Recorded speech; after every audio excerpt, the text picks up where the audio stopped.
هسألك 3 أسئلة، كل سؤال هتجاوب عليه ب 50 جنيه. تمام؟ من هو الصحابي الذي اهتز لموت عرش الرحمن؟ الصحابي الذي اهتز العرش لموت عرش الرحمن. سيدنا نوح عليه السلام. لا، صحابي مش نبي.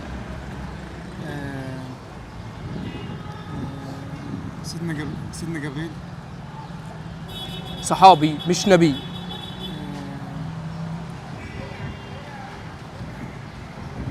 مش فاكر. اسالك سؤال تاني، من هو الصحابي الذي كان جبريل عليه السلام ينزل في صورته؟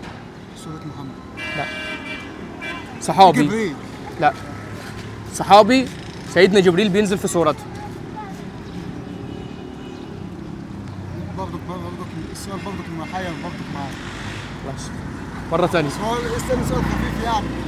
اسالك سؤال تاني، خفيف كده خفيف. ما هي السورة التي ذكرت فيها عقوبة أبي لهب؟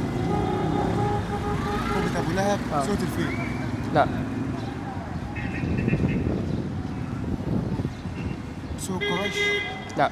ما انا برضك ما سورة الفيل اللي انذكر فيها عام الفيل. لا، غلط. فكر.